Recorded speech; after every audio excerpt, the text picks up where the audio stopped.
My name is Rafi Hadi. This is going to be my Physics 2211 Lab 1 presentation. Let's get right into it.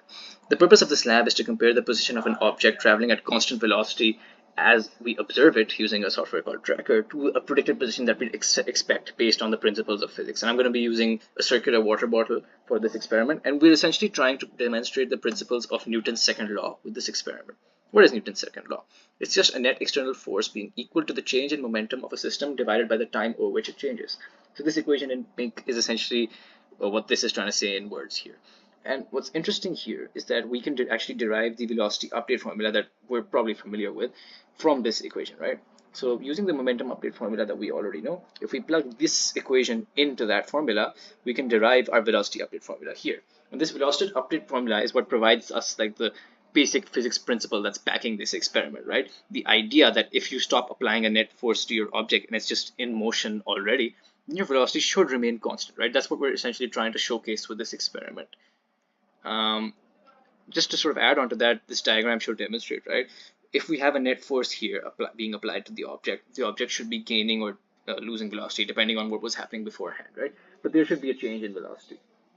But what we're trying to show is that when there's no force being applied to the object and it's already in motion, as it will be for this experiment, it should be moving at a constant speed. It should be moving at a constant speed. That velocity shouldn't change. That's Newton's second law. That's what we're trying to showcase here. And the procedure of the experiment is pretty straightforward. We're just going to record the motion of the water bottle as it moves in a straight line at constant speed. I'm going to import the video into Tracker. I'm going to take our data, make the graphs, etc., and I'm going to compare that to the computational model that we get in GlowScript. And I'm going to graph that and compare both of those. In terms of the conditions, there's nothing much to note here other than there was a slight draft in the direction of motion of the water bottle, so that may cause a small discrepancy in the results. We'll see what that does as this presentation moves on.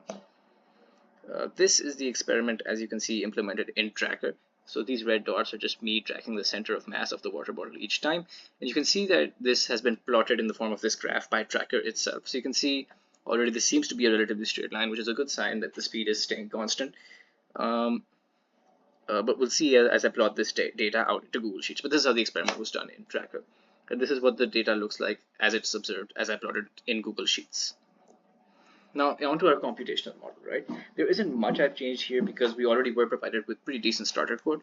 One ball.vel, I used our Tracker data to calculate this value of 4.14. The time and distance traveled in Tracker to get the average velocity of the ball, just so we could put it in here. I also used the Tracker data to set the value of t, 0.483. And I've also implemented in terms of the equations, I'm keeping ball.vel equals ball.vel because our velocity is not changing. And ball.pos, I've used the velocity update formula here. So you can see here ball.pos equals ball.pos, but ball.vel times delta t, right? So this is the velocity update formula. And here is what our predicted graph is, right? This is what it should look like ultimately.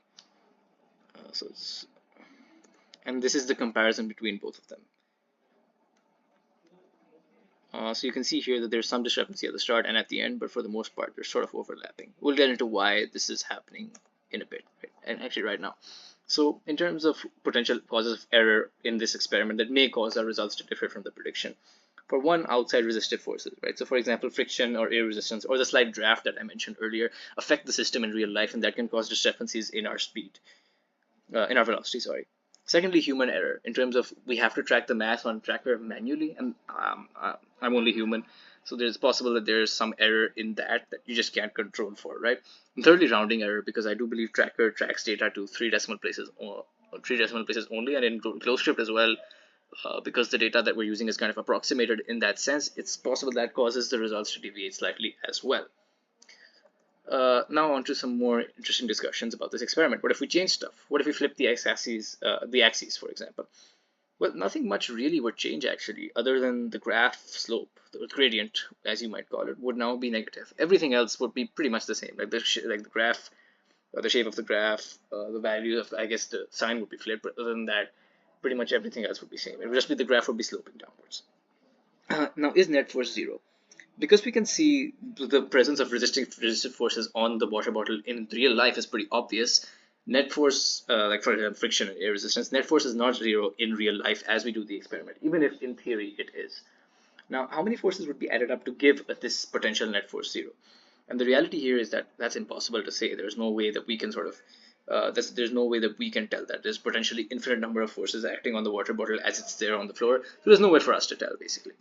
So thank you very much. I hope this provides a decent overview of what we did for what I did to conduct my experiment for lab 1, and the results that I got. Thank you for watching.